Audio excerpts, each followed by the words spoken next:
how I learned to stop being the strong one.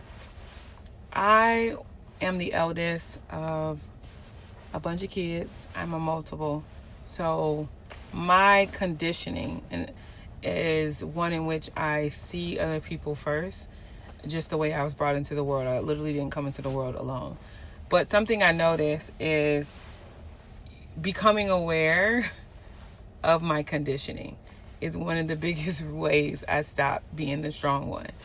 And realizing that a lot of how I operate was not due to my personality as I had previously believed, but to my conditioning from my environments, that be my childhood, my marriage, my parenting, my mothering, becoming a mom at 19 years old. Like, all of those things shaped me in one way or another, and what it shaped me to be was strong, and to see strength as my only way through. And that was my role, to be a support system and to be strong enough not to need one. And what I would offer to people from that experience is that we all deserve support. Like, we all deserve to be held. We all deserve to be heard. We all deserve to have bad days and have people still show up for us. We deserve all of those things. So for me, it was acknowledging, right, my conditioning, and 2, recognizing where I'm not receiving any support or reciprocal from what I'm giving, and accepting that is the case. That's probably the hardest part, is accepting that what you're giving is not being returned to you, even when you didn't need it. I found in my relationships, I had friendships in, and one of the tenets of the ending was that I was looking for something I had invested in and provided to people. And at points in time in my life, I didn't really have the ability to say I needed those things. I didn't have the language for it. But once I had started to do the work, I was like, okay, I would like to be supported. I would like to be listened to. I would like to be guided through certain situations. And I recognized, and one was like a big one, when I caught COVID, and somebody I thought would be like number one supporting me and calling me did not. And so I think I learned from a couple of different things. 1, starting to paint a picture of my conditioning. 2, acknowledging and seeing where reciprocity didn't exist. And then 3, accepting what I saw to be the truth before I was maybe ready to accept it. And so learning and navigating that allowed me to then decide how I wanted to move forward, decide who I wanted to be. And I started to give myself permission to cry. And I remember, because I was like, this is emotions, and I'm only doing everyone else a favor by not releasing my emotions, by making other people feel like I'm stronger or I'm okay when I shouldn't be okay, or something isn't okay. So that was another layer, starting to allow myself to feel, and not apologizing for my feelings, not making people would, hand me a Kleenex sometimes, and that's sometimes a signal for people to stop crying.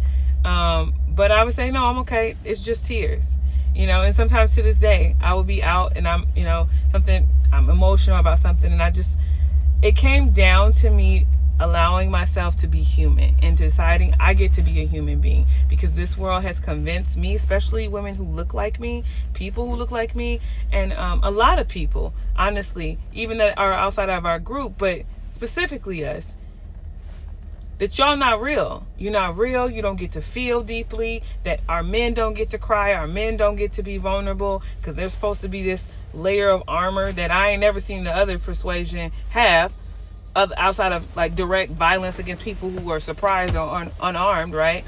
But our men are being taught to be hardened. Our women are taught that, there's no one coming.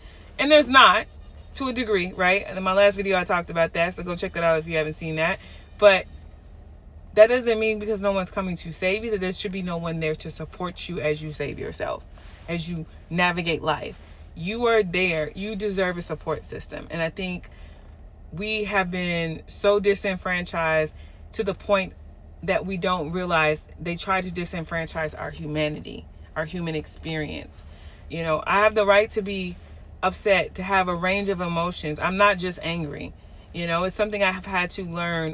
The other thing you can do, building your vocabulary, your emotional vocabulary, because that will help you name the things you're experiencing.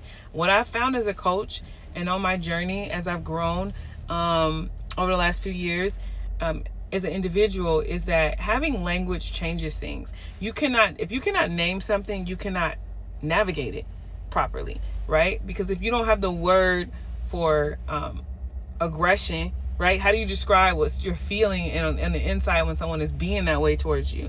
Or if you don't have the language for, I'm